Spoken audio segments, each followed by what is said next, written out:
राम राम राम हरे हरे।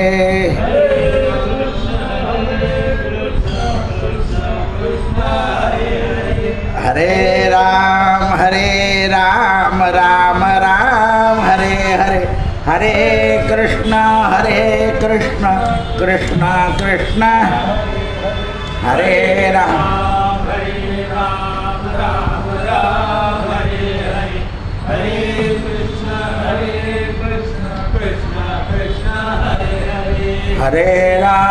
हरे राम राम राम हरे हरे।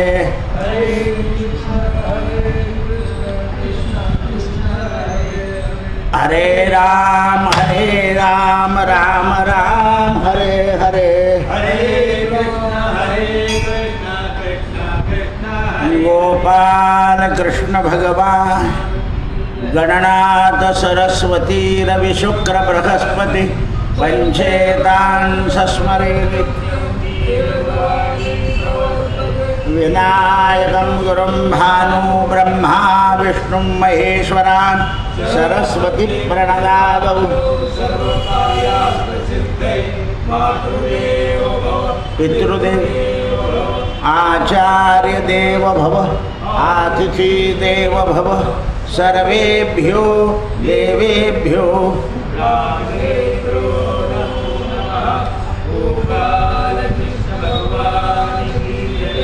लोकाभिरामं रणरङ्गधीरं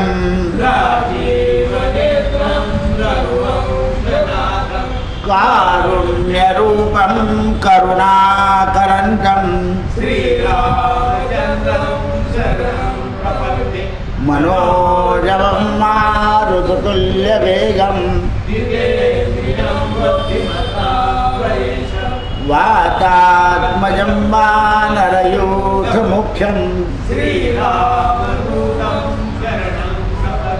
कृष्णाय वासुदेवाय हरये परमात्मने प्रणतक्लेशनाशाय गोविन्दाय अत्रिपुत्रो महातेजो दत्तात्रेय महामुनि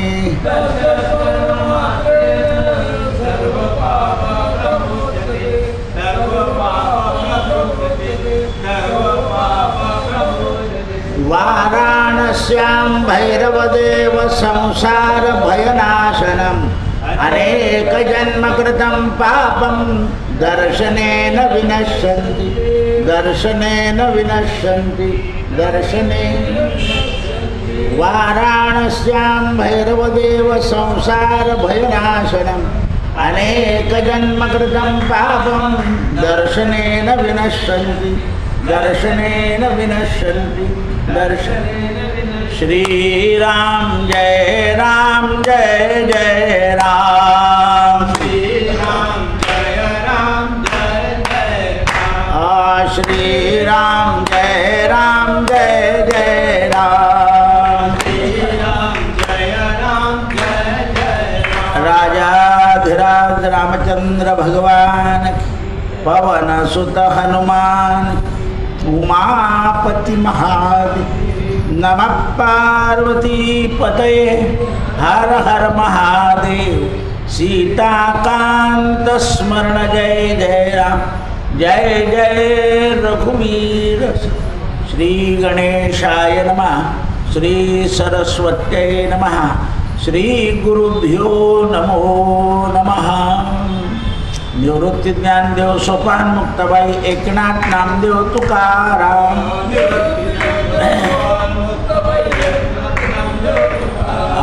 निवृत्ती ज्ञानदेव सोपान मुक्ताबाई एकनाथ नामदेव तुकाराम।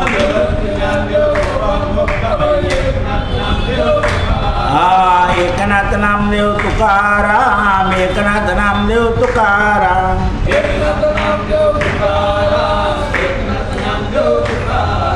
निवृत्ती ज्ञानदेव सोपान मुक्ताबाई एकनाथ नामदेव तुकाराम।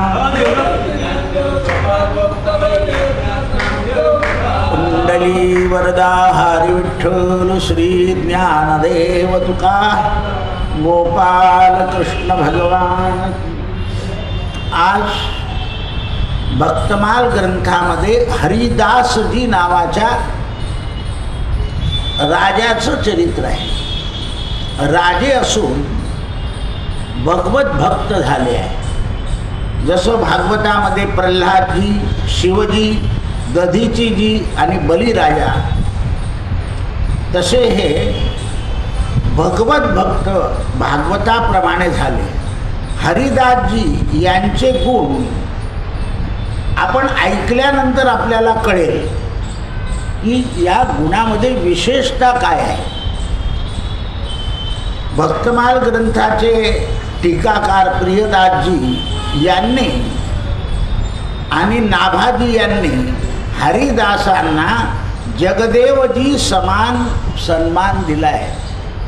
हरिदासजीला जगदेव देवजी असं नाव देऊन सन्मान दिला आहे. परंतु कलियुगामध्ये जगदेवजी यांच्या जीवनाचं रहस्य सर्वसाधारण लोकांना न कळणार आहे, म्हणून त्यांना संत मानलेलं नाही. पण जे उच्चतम संत आहे त्यांना कळालं आहे, म्हणून भक्तमाल ग्रंथात हे दिलेलं आहे. कारण संताला कळणं, कळवून घेणं हे मोठं कठीण आहे. जसं बरेच लोक सांगतात ना की जनार्दन स्वामी एवढे संत होते, मग यवन राजाच्या दारापुढे काबरं हे करत होते असं बोलतात. तर त्यांना कळत नव्हतं. हे काही लोक नाथ महाराज सुद्धा कुलकर्णीपद का करत होते, तर यवनांपासून आपल्या लोकांना त्रास होऊ नये. तर हे राजे काही करायचे, त्यांच्या मनात येईल ते करायचे. यांच्यामुळे त्यांना काही करता येत नव्हतं आणि ते हुशार होते. कोण? यवन. त्यांनी काय केलं, मोठ्या मोठ्या पदावर अशीच माणसं ठेवली की आपलं वित्त जाणार नाही. बस आज सरकारची जेवढी नियंत्रण कक्ष आहे हे वित्त अर्ध खाऊन घेतात, सरकारपर्यंत पोहोचू देत नाही. आता कालच बा गुजरातमध्ये एका दानशूर माणसाने खूप दान केलं त्याच्या आईच्या नावाने.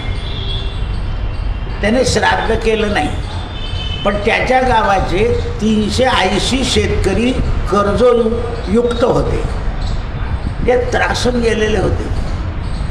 त्याने सरकारला सांगितले 380 लोक आपला सातबारा घेऊन एकाच दिवशी एका ठिकाणी बोलवा आणि सगळ्यांचं शेतकऱ्यांचं कर्ज आपल्या आईच्या वर्ष श्राद्धाच्या निमित्ताने भरून टाकलं, खलास.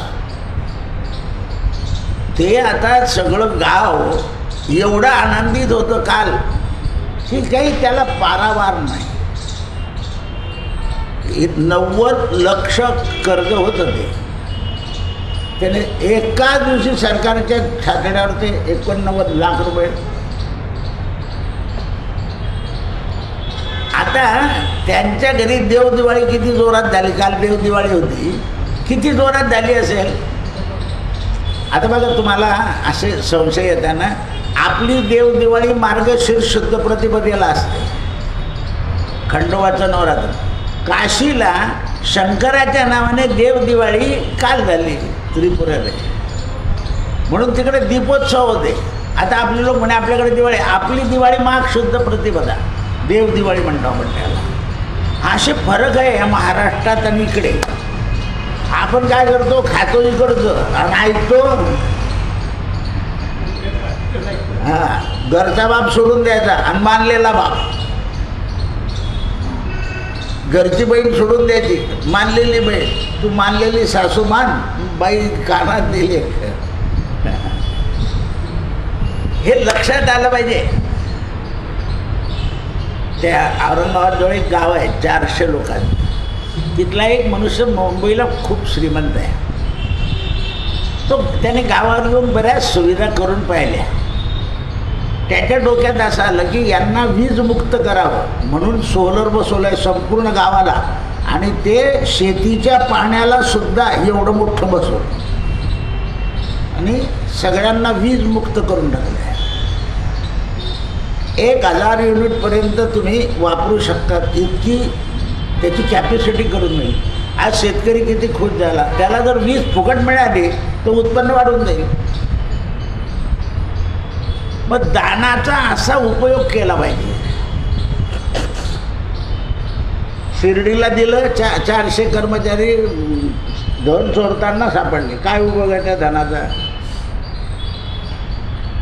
म्हणजे असे बुद्धिवान लोक तयार झाले पाहिजे. म्हणजे जग सर्वेपी सुखीनं संतो. आता ते एक गाव सुखी झालं, हे एक गाव सुखी झालं. आता मात्र त्यांनी कर्ज करायला नको, नाही तर हात फेडे ना असं नको व्हायला. बरोबर आहे ना? म्हणून शहाणं झालं पाहिजे. आपलं जर काम होत असेल तर आपण उलट आळशी होऊन जातो केव्हा केव्हा. वा देताय वडील पैसे, मिळाले मग कशाला जास्त काम करायचं. म्हटलं ते मेल्यावर काय होईल पुढे पाहू. असे लोक नको. 1-2 दिवस 1-2 महिने वडिलांची मदत घ्यायची आणि नंतर सांगायचं तुम्ही थांबा मी माझं पाहतो. अशी माणसं तयार झाली पाहिजे. मदत घेतात लोक, पण मदतीनंतर आपला वृद्ध आहे तुम्ही, पेन्शनर आहे, तर त्यांच्याकडून अपेक्षा नाही. पण तरुणांकडून सतत मदतीची अपेक्षा म्हणजे आळशी होणं आहे. तर या नाभाजींनी या हरिदासजी हे जगदेव समान आहे असं दाखवून दिलं. आणि संत सेवेमध्ये यांना अत्यंत प्रेम होतं. राजपदावर असून सुद्धा संत सेवा. आता असं आहे, राजपदावर असताना संत सेवा परीक्षण करून करावी लागते. तुमचा एक माणूस परीक्षण करणारा पाहिजे आणि योग्य पुरुषाला राजाच्या जवळ आणायचं. कोणी लोक येतो कलुषा, काश्मीरचा कलुषा महाराष्ट्रात आला आणि गोंधळ करून गेला, संभाजीला गडबड करून दिली. असं आहे. तर राजे लोकांना असं खाली जाऊन नाही चालत. योग्य व्यक्ती त्यांच्या समोर आणायला पाहिजे. कारण राजे लोक सुद्धा हाताखालच्या लोकांच्या शेऱ्यावरच काम करताना. म्हणून काही हाताखालचे लोक लबाड असले तर राजाला कशात आणतात? अडचणीत. म्हणून राजाचे गुप्तहेर सुद्धा पाहिजे, पण तेही प्रामाणिक पाहिजे. प्रामाणिकपणा कुठेही नसेल तर उपयोग झाला पाहिजे. हा पोरगा माझ्याकडे आला ना, तुकारामाचा फोटो देणारा, तो आमच्या गोपीचा मित्र होता. त्याने मला तिकडे कोपऱ्यात धरलं देवीच्या मंदिरात. दादा हे 41 रुपये तुम्ही घ्या. लो मी 100 रुपये घेतो. पण हे 41 रुपये जे आहे ना हे मला घेता येणार नाही. काही मी तुझी पूजा केली आणि तू 41 दिले तर मी घेईल, पण असे तुम्ही घेऊन घ्या आणि मला तिथे फोटो लावू द्या. हे काही मला जमणार नाही, तू गोपीकडे जा. आता तो गोपीचा मित्र होता, तो म्हणून करत होता. आणि मग त्यांचं काम कसं आहे तुम्ही नाही सांगितलं होतं. मग त्याला इकून तिकून मी तुकारामाच्या फोटोची परवानगी दिली, तर त्याने काय केलं वाटते असं डोक्यावर बसतं लोक. आता हा फोटो कागदी आहे, केव्हा तरी त्याला छिद्र पडेल. तो म्हणे माझा फाडून टाकला. हे असे आहे.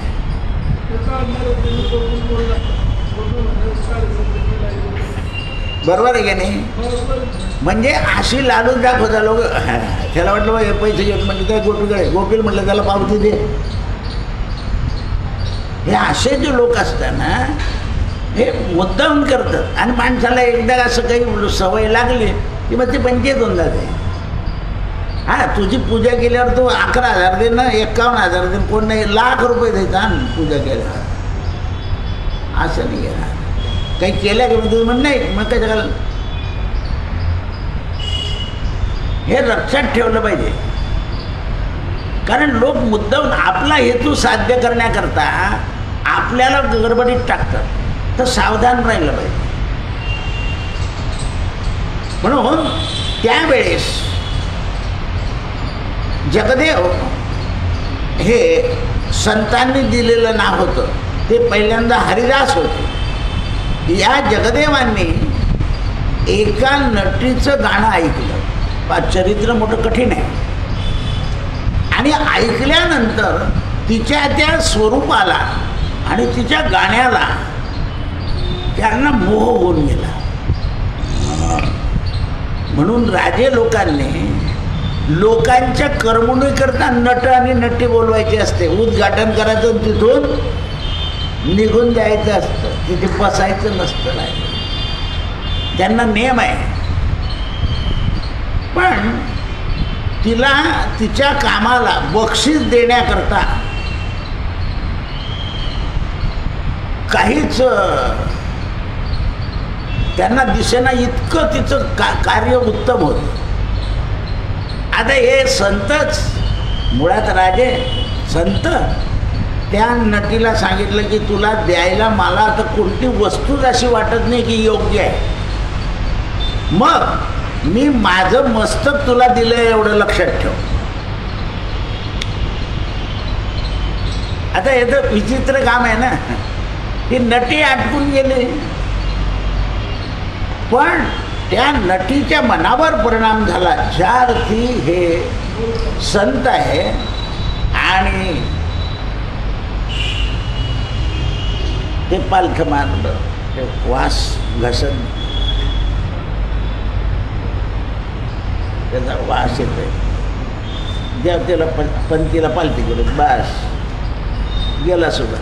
तर हे घातक आहे. तर तिने मनामध्ये असं ठरवलं की मी यांनी मला मान दिली, मी आजपासून उजवा हात यांना दिलेला आहे. चरित्राकडे नीट लक्ष द्या. उजवा हात, मी उजव्या हाताने कोणाकडूनच बक्षीस घेणार नाही, घेईल तर डाव्या हाताने. त्याने मान, हिने हात. आता हे अघटित देव कार्य आहे. आता इथे बुद्धी चालली पाहिजे की हे मनुष्य काम नाही आहे. मान बक्षीस देईल कोणी, पण हे देव कार्य आहे काहीतरी. बरं, हिला ही स्त्री आहे, हिला मोह झाला असता तर ती त्यांना लगेच धरू शकली. हिने हात देऊन टाकला. हात देणं म्हणजे तू त्यांचा स्वीकार करणं. त्याने स्वीकार नाही केलाय, बक्षीस दिली आहे मान. ज्या दिवशी तुला माझी मान पाहिजे असेल त्या दिवशी घेऊन जायचं. ही म्हणे माझा हात. आता मग ही चर्चा कुठे थांबते का? ही चर्चा वाढत गेली आणि सगळे लोक विचित्र करू लागले. किंवा एक संकल्पना आहे कशी. मग त्याच्यात काही चांगल्यांनी अर्थ काढला किंवा हे त्यागी आहे दोघे, कोणी नाही रे काही पाणी मुरत असल्याशिवाय असं करत विषय बरोबर वाकणार. त्यावेळेस दुसऱ्या राजानं या नटीला आपल्याकडे दरबारात गायला बोलवलं आणि त्याने पाहिलं. त्याने अनेक वस्तू देऊ केला. तिने डावा हात पुढे करावा, उजव्या हातात घेऊन. म्हणजे नाही, मी उजवा हात त्या जगदीश हरिदासजी यांना प्रदान केलेला आहे, मी डाव्या हाताने काहीही घेईल, उजव्या हाताने बक्षीस घेणार नाही. या राजाने, दृष्ट राजाने, यवन राजाने चौपट रक्कम दिली नाही. गाव दान देतो, हा हात नाही. या यवन राजाला उजवा हात पाहिजे होता, म्हणजे त्याचं वर्चस्व कमी करायचं. राजे लोकांमध्ये सुद्धा भयंकर ईर्ष्या असते. ते जिद्दीला पेटले म्हणजे नाशापर्यंत जाऊन पोहोचतात. आणि अशा कैक राजांचा नाश झाला. त्यावेळेस हा राजा रुष्ट झाला. आमचा एवढा अपमान, आम्हाला डावा हात आणि त्यांना उजवणं. महाराज मी देऊन टाकलेला आहे तो. ही हिच्या मतावर पक्की आणि तोही तिच्या मतावर पक्का. म्हणून संताचा शिक्का लागला. ज्यांचं मत पक्का आहे ते संत असू शकतात, ज्यांचं मत पैसे घेतलं की बदलून जातं ते पक्के असू. म्हणून मताचा अधिकार कोणाला पाहिजे? ज्ञानवानाला. तुम्ही काय केलं? अज्ञानाच्या हाती मतदान दिलंय, त्यामुळे घोटाळा झाला. रात्रीपर्यंत ते ठरवता येईल. कुठून नोट आली की दुसऱ्या दिवशी शिक्का. असं आहे, ही गोष्ट आहे. एवढाही देश सुधारला तरी अजून चित्र द्यावं लागतं तुम्हाला. नाव वाचता येत नाही या लोकांना. नावापुढे जर टिक मार करायची ठेवली तर अर्धे मतं वाया जातील.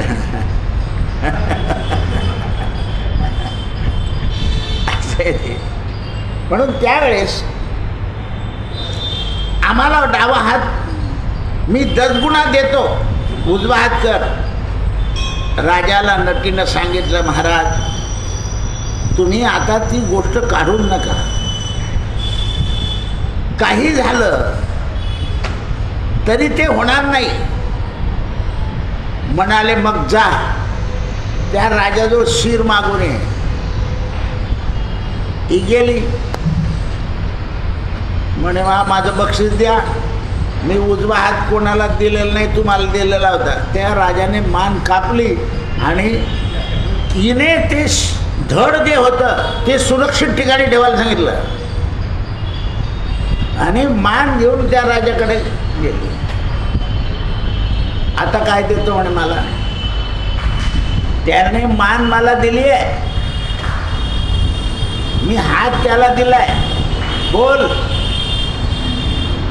त्याने ती मान पाहिल्याबरोबर जो हात मागणारा होता तो मूर्छित पडला. काय मूर्छित पडल्यावर थोड्या वेळानं तो शुद्धीत आला. राणीला त्या बाईने सांगितलं, नटीने, की याला पाणी पाजा, हा जिवंत होईल, तुम्ही घाबरू नका. पाणी प्यायल्याबरोबर तो तरतरीत झाला. त्याने तिच्या पायावर डोकं ठेवलं आणि रस्ता धरला. आता लोक ही इकडे आली, ते जे धड ठेवलेलं होतं त्याला लेपन केलं, त्याच्यावर मुख ठेवलं आणि उभं केलं आणि बसली गायला. जशी जशी गायला लागली तसतसे ते स्नायू झाले. अघटित गोष्ट आहे बरं, लोकांना पटणारी नाही आहे. ते होऊ लागलं आणि ज्या रागावर तो प्रसन्न झाला होता तो राग काढला. गायल्याबरोबर उठून उभा राहिला, चालत तिच्या जवळ आला. तिने उजवा हात पुढे गेला, त्याने उजवा हात पुढे गेला आणि आता मात्र कोणी त्यांच्याकडे पाहत नाही अपेक्षा दृष्टीने, कारण घटना घटून गेली. बरं ती एका माणसासमोर नाही घडली, अनेकांसमोर घडली. त्यावेळेला सगळे लज्जित झाले. जेवढे नाव ठेवणारे होते ते सगळे लज्जित झाले आणि आपण अनेक अपकीर्ती यांची केली, राजाची केली आणि गाणारीची केली. त्यामुळे आपल्याला काही भय होऊ नये म्हणून भयाच्या निवृत्ती करता त्या नटीला आणि राजाला सगळे नमस्काराला गेले. आता ते शुद्ध अंतःकरण होतं त्यांचं अंतःकरण शुद्ध होतं. त्यांनी काही एकमेकाला लग्नाकरता ते दिलेलं नव्हतं, बक्षीस द्यायचं होतं. आणि हिने सुद्धा हात घेऊन टाकलेला होता. त्यावेळेस जगदेवाचं जोडलं गेलं. तिने पद गायला गेली. जगदेव जिवंत झाले. राजा जगदेवजी यांची निष्ठा पक्की होती. यवन राजाच्या मुलीनं आपल्या वडिलांना सांगितलं की मला त्याच्याशीच लग्न करायचं आहे, त्या जगदेवशी. आता हे वेडे राजे, त्यांनी तिला सांगितलं की ते विवाह करणार नाही. म्हणून जगदेवाला या यवन राजानं बोलवलं आणि माझ्या पुत्रीशी विवाह कर. जगदेवाने स्वीकार केला नाही. राजानं पुन्हा पुन्हा आग्रह केला. जगदेवानं पुन्हा पुन्हा त्याला नाही सांगितलं. म्हणून जगदेवाला यवन राजाने मारून टाकण्याची आज्ञा दिली. पहा दुसरं संकट.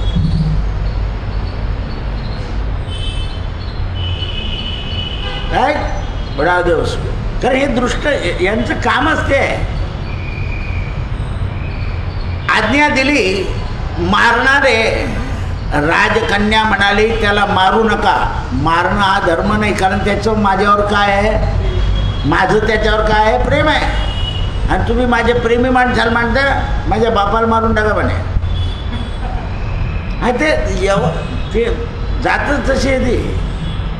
तिला माहिती हा खरा बाप आहे का खोटा बाप आहे, त्यांना विश्वास नसतोच. त्यांच्या संततीचा आपल्या आईबापावर विश्वास नसतो. ते व्यक्तिगत स्वार्थाकरता आपल्या मुलीला कुठे फेकून देतील याची गॅरंटी नाही. पाच मी आत्ता सुद्धा त्या पोरी तिकडे विरोध करताय, हे काय जीवन आहे म्हणे आमचं, आम्हाला जर भारत घेऊन जाईल तर आम्ही चालले जाऊ भारतात, असं तोंडाने बोलताय शिकलेल्या पोरी. राहायला तयार नाही तिथे, कारण उद्ध्वस्त जीवन त्यांना कळून गेलं. म्हणून त्यावेळेस राजकन्येनं आपत्ती सोडवली. जगदेवाने त्या राजकन्येकडे पाहिलं सुद्धा नाही. तर म्हणाले आता याचं शिर उडवून द्या. अहो पहा ती कशी बदलली. मग परत नौकरांनी शिर उडवलं आणि तिच्या समोर आणलं, तर शिर तिच्याकडे न पाहता फिरून गेलं. ती घाबरली. त्या नटीला बोलवलं, तिला सांगितलं तू पहिल्या वेळेला जोडलं तसं जोड. या नटीने परत ते शिर लावलं, आपले पद म्हटले, शिर जुळून गेलं.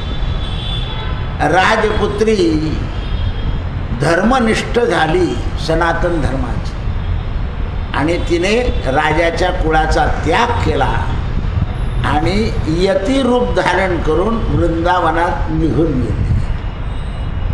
दोन लोकांच्या चरित्रातून तिसरा सुधरून गेला. आता आपल्याकडे कीर्तनकार होता ना नंदुरबार जिल्ह्यामध्ये, यवन होता, पण कीर्तन करता करता खाली पडला. जे गादीवरच्या बोवाला जमलं नाही ते त्याला जमून गेलं. कारण निष्ठा, आता 1 वर्ष झालं, आता वर्ष हे असेल. बरं चांगले भगवे कपडे घालायचा, मस्त फेटा बांधायचा, आणि तुकारामाचाच अभंग म्हणत होता. म्हणता म्हणता खाली पडला. बाई हे जे आजूबाजूचे टाळकरी हसत होते ते चित्रही दाखवलंय. तो पडला तरी हसता येते. थकला म्हणे बुवा. अरे थकला काय पाणी गेला.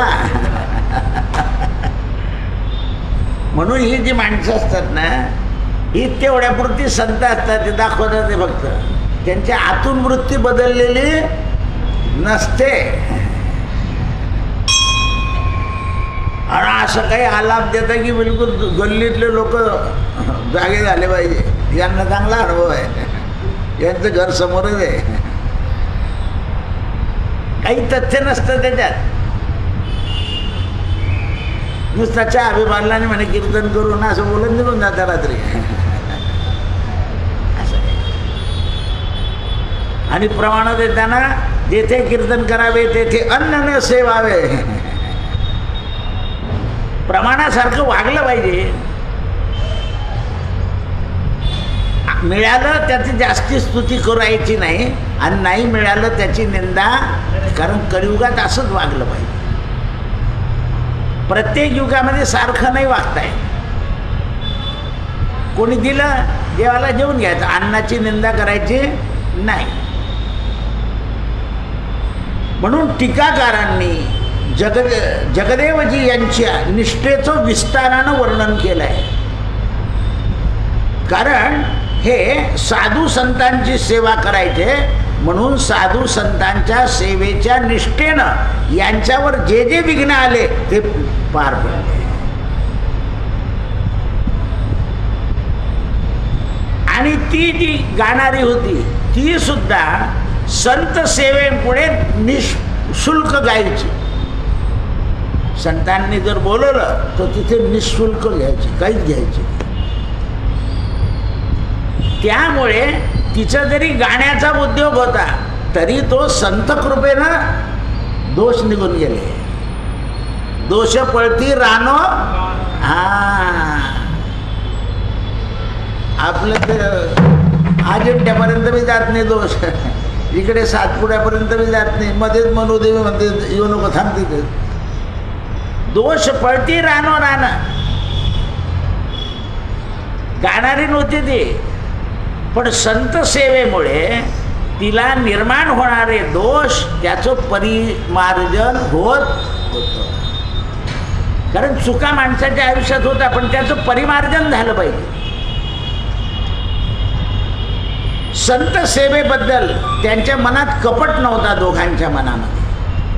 एकदा देवानं त्यांच्याकडे संत सेवा खरी करतो का नाही परीक्षा पाहिजे, एवढं झाल्यावर सुद्धा देव पण काही कमी नाही आहे.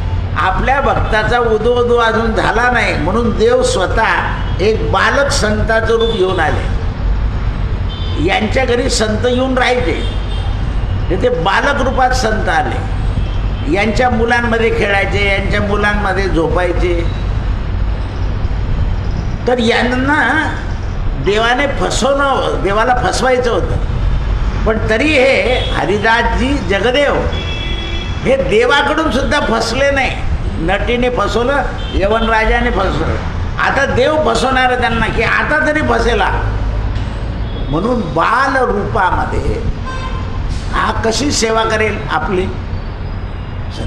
तर हे काय करायचे, हे त्यांची मुलं आणि हे जेवायला बसायच्या आधी स्वतः त्या संताला, बाल संताचं ताट ठेवून द्यायचे, पाणी भरायचे, चालले राहायचे पटकन. मग त्यांचे नौकर वाढायचे. पण प्रत्येक गोष्ट एक दिवशी देवाने पाहिलं, उन्हाळ्याचे दिवस होते, त्यांच्या मुलांबरोबर वरती झोपले गच्चीवर आणि येताना आपलं पांघरून आणलं नाही. सकाळी गार हवा सुरू झाली, या त्यांच्या मुलांच्या जवळ पांघरून होतं. त्या आता देव जरी त्या मुलात राहत होते तरी असे लांब झोपायचे, त्यांच्यात झोपायचे नाही. हे वागण्यावरून जगदेव आणि हरिजी या संतांनी ओळखून घेतलं होतं इथे काहीतरी आपलं. म्हणून हे हरिजी आणि जगदेव एकच संताचं नाव आहे. यांनी रात्री उठून पाहावं की देव उघडे झोपले म्हणून अंगावर पांघरून टाकावं. दुसऱ्या दिवशी देव सकाळी उठले की रात्री झोपताना आपल्या अंगावर पांघरून न घेतलं नाही, आपण टाकलं कोणी. आता हे देव होते ना, पण दुसऱ्याची परीक्षा पाहायला गेलं की आपण सुद्धा गोंधळात पडतो. तर वरतून उडी मारून द्यावी म्हणे. आता भाऊ पडेल तर खाली उभेच होते जेलाला, देवाला जेल, आणि झेलल्याबरोबर तो स्पर्श झाला आणि स्पर्श झाल्याबरोबर देव प्रगट झाले. म्हणे तू मला ओळखलं? म्हणे प्रभू तू मला ओळखण्याकरता तर हा जन्म आहे. मनुष्य जन्म कसा आहे, दुर्लभो मानुषो देहो देहिनाम क्षणभंगुरः तत्रापि दुर्लभम मन्ये वैकुंठ प्रिय दर्शना. मी साधूची सेवा खरी करतो का नाही, लहान साधू आहे म्हणून तुम्ही मला सोडून द्याल का, अशी कल्पना तुम्ही धरली मनाशी. आता मी राजा असून मला जेवढी चोरून चोरून सेवा करता आली, माझा नियम आहे म्हणे की कोणी चोरून काही काम करू नये, पण मी सेवा चोरून केली आहे. देव म्हणे मी सुद्धा चोरांचा साथीदार आहे. कारण अवतारामध्ये मी चोऱ्या केलेल्या आहे, बहु खोड्या गेल्या महाराज म्हणतात. अति खोड्या गेल्या, लहान मुलासारख्या वाकोल्या दाखवल्या, दावणीया वाकुल्या. नाथ महाराज म्हणतात लहान मुलासारखे रिंगण केलं. दुर्वास ऋषी आले देवा की हा देव नाही ओळखायला पाहिजे म्हणून असं धरून या लिंग करीत असे रिंगण. नाथांचे ते अभंग जेव्हा वाचले ना तेव्हा असं वाटतं की यांना काय सुस्त, किती किमयागार लिहिलंय. लहान मुलं त्यावेळेला नीट बसत नाही, कारण ती चंचलता असते त्या वयामध्ये. त्या वयामध्ये गप्पा मारतात ते. म्हणून ते बालिके ग्रीष्म ऋतूमध्ये झोपल्याची लीला झाली त्यावेळेस. बरं हे त्यांच्या मुलींमध्ये सुद्धा झोपायचे लहान संत. हरिदासजी हे संतांना नेहमी आदर द्यायचे आणि लोकांना सुद्धा साधू संतांचा अपमान करू नका असं समजवायचे. आणि कोणी कोणी साधू संतांचा अपमान केला तर दंड सुद्धा दिल्याशिवाय राहिलेले नाही, की जेणेकरून माझ्या राज्यामध्ये संतांचा अपमान व्हायला नको. हा शपथविधी होता ना, किंवा हे अयोध्येचा कार्यक्रम होता. हे सगळे संत गेले तर त्यांना असं वाटलं की आपल्याला जवळ यांना लांबच राहावं लागलं. ते असं कडं निर्माण करून दिलं होतं, त्याच्या इकडे यायचं नाही. कोणीकडे उठून ते कड्याच्या जवळ आले तरी सेवेकरी म्हणायचे त्यांना. कारण राजदरबारामध्ये असं चालत, म्हणून खऱ्या संतां जात नाही खरे, कारण त्यांच्याकडून ती अमर्यादा होते संतांची. संताला असं नाही करताय. मग ते ठराविक संतांच्या जवळ गेलं पाहिजे. आपल्या नाशिकला काय झालं होतं, ते संतांच्या जवळ हे जाऊन पोहोचले तर काही संत गडबडीत उठले, त्यांच्या गुडघ्याला खाली तर पडून गेले. मग शेवटी त्यांनाच हात धरून उचलावं लागलं होतं त्यांना, कारण दुसरा पळू शकत नाही तिथे. बसलेलं आधी म्हणजे पंतप्रधान जायच्या आधी काळ्या राम मंदिरामध्ये 1 तास आधी त्या संतांना बसवून दिलं. त्यांच्या पुढे ज्ञानेश्वरी पोथी. असं नाही करायचं. ज्या वेळेला हे येतील तेव्हा त्यांना एका रूममधून असे बाहेर आणायला पाहिजे होते. पण शिस्त कायदा सगळ्या ठिकाणी नाही बसत तो. तर आपलेच महाराज पडून गेले होते खाली, सखाराम महाराज काळ्या राम मंदिरामध्ये. शेवटी त्यांनाच उचलावं लागलं त्यांना, आणि यांनी त्यांच्या खांद्यावर हात ठेवून उठले. डोक्यात फेटा नाही, फेटा कोणी घालून द्यायला नव्हतं. असं घडतं.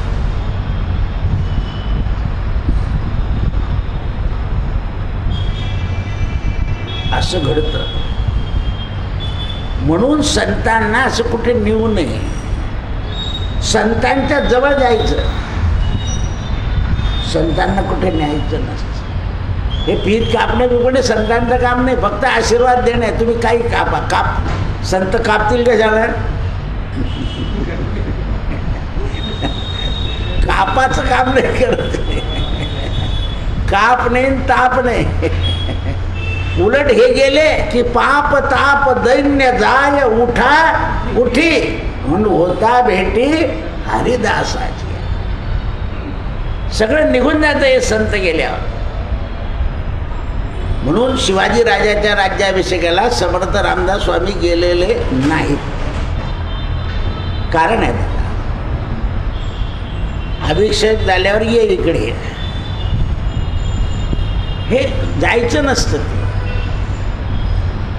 मला आमंत्रण सगळेच द्यायला ऐकले. संताचा प्रमाद घडलेला त्यांना भोगावा लागतो. बरं, सगळ्यांना संतांचा आदर कळत नसतो. मग संतांनी काय करायचं, अशा ठिकाणी जायचंच नाही. कारण जगाला कळत नाही. तुकोबाने गेले, तू तुझं काम कर, आम्हाला आमचं काम करू दे. राजे स्वतः गेले देऊमध्ये, शिवाजी राजे एका सैनिकाच्या अस्थी घेऊन. तो राजांनी त्याच्या घराला सांगितलं, अरे तुझ्या घराला पाय लागले. तो काहीच बोलला नाही आणि काही मागितलंही नाही शिवाजी राजाजवळ. त्याचं कारण तुकारामांची तिथे उपस्थिती होती, मध्यस्थी नाही, उपस्थिती. संताची उपस्थिती विघ्नाला पळवते. हरिनामाच्या चिंतने 12 वाटा पळती. म्हणून त्यावेळेस हरिदासजींनी सगळ्यांना चेतावणी दिली की संताचा अपमान कोणी करायचा नाही. संत हे भगवंतापेक्षा मोठे आहे, खलास. आणि राजाचं म्हणणं का पटलं तर राजाची 2दा मान तुटली तरी पुन्हा जुळून गेलेली होती. मोठा दृश्य दाखवलेलं. आणि अशा प्रकारे म्हणून यांना हरिदासजी हे नाव ठेवलं गेलं. जगदेवजी राजे होते, पण त्यांना हरिदासजी हे नाव संतांनी दिलं. हरीचे कोणते? हरीच्या दासा हरिदाही नाथ महाराज हरीच्या दासा हरी दाही दिशा, कोणतीच दिशा त्याच्या वाचून नाही असं नाही.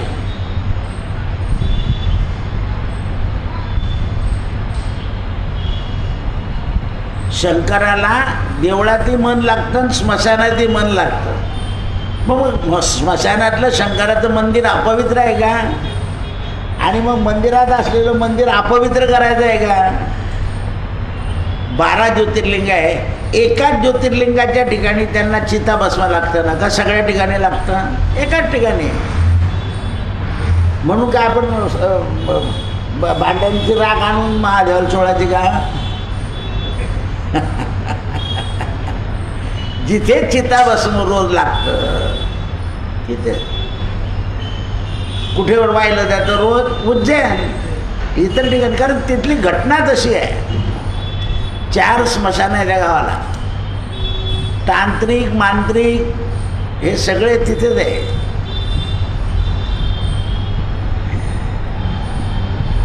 हे असं आहे. म्हणून ते म्हणतात हरिदासजीला सगळे शरण आले तेव्हा एका ब्राह्मणानं तुर्की यवनाची हत्या केली. आता 3रं संकट आहे त्यांच्यावर. आणि तो धावत धावत येऊन हरिदासजीच्या शरणागती स्वीकारली. आता तुर्की आले, त्यांनी राजाला यांच्यावर आता कोणी जसं स्वारी करत नव्हतं, यांचं एक कर्तृत्व पाहून तर आम्हाला तो ब्राह्मण लुटवून द्या. त्यांनी सांगितलं माझी मान घेऊन जा, त्याला मारायचं. म्हणे का बरं? तो मला शरण आलाय. राजाचं काम आहे, जो शरण आला त्याला मरू द्यायचं. तुम्हाला त्याची मान तोडायची आहे ना, त्याच्या ह्याची माझी. यांची काय ताकद की मान तोडतील यांनी पाहिलं होतं की यांची मान जुळून जाते. पण कसे संकट निर्माण होतात. म्हणून त्या हत्याराला आमच्या ताब्यात द्या, तो अपराधी आहे. त्यावेळा त्यांनी सांगितलं ब्राह्मण शरण आलेला आहे, त्याचा त्याग करू शकत नाही, त्याचं रक्षणच करावं लागेल मला. बादशाहाने सांगितलं ठीक आहे, तुमचं शिर देऊन द्या. हे लगेच कापाला तयार झाले की या आणि कापा.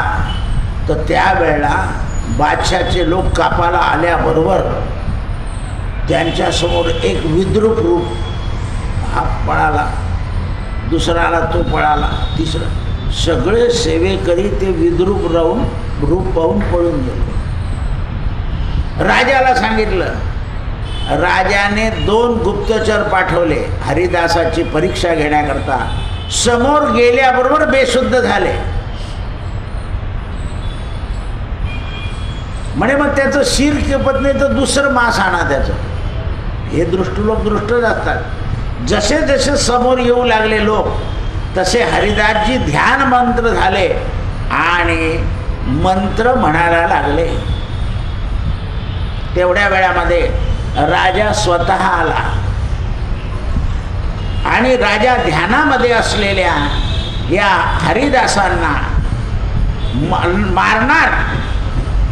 तेवढ्या वेळामध्ये राजाचे 2ही डोळे जे आहे ते लाल बुंद होऊन आग झाली. नेत्रहीन नाही केला. संत कोणालाही नेत्रहीन किंवा करणार नाही. आग व्हायला लागले. बरे बचाव बचाव बचाव, आणि उलटा पडला. यांचं ध्यान उठलं आणि यांनी देवाचं पाणी त्याच्या डोळ्याला लावलं आणि तो उठला. शत्रूवर सुद्धा कृपा.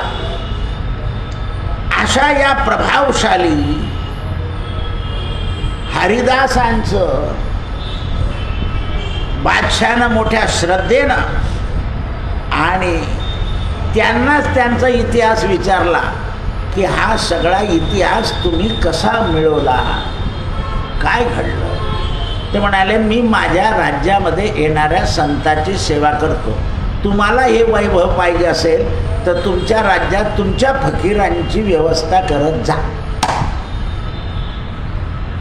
आपल्या लोकांचे सांगितले का हा एक दिवशी छळेल आणि दुसऱ्या दिवशी काही करेल.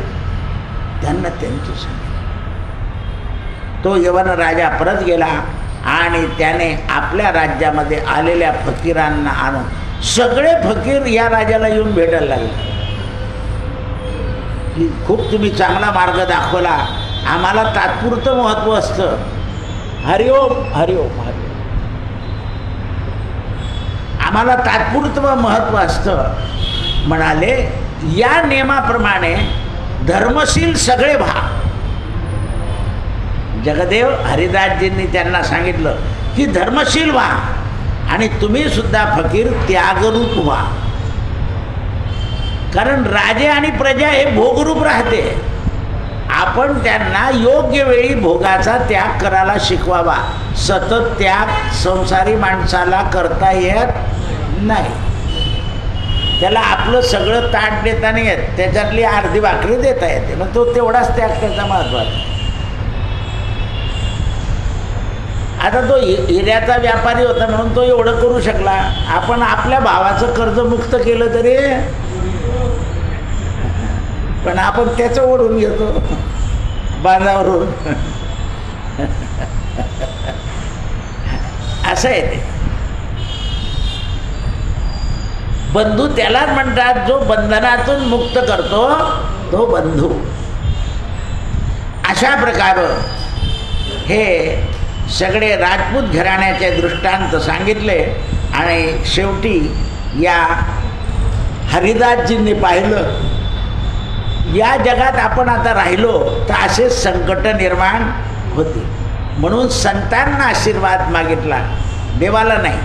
म्हणाले का आता मला वृंदावनात जाऊन या देहाला भगवंताला समर्पण करायचं आहे. सगळ्या संतांनी आशीर्वाद दिला आणि यांनी राज्य आपल्या प्रधानावर सोपवलं. आणि मग सगळे म्हणे मुलाला गादीवर बसा. नाही, माझ्या सगळ्या घराण्याचा वंश संत व्हावा याकरता ही गादी काढून टाकली. माझे मुलंसुद्धा संसारी संत होतील. कृष्णार्पणमस्तु. सत्यगुरु राये कृपा मज केली,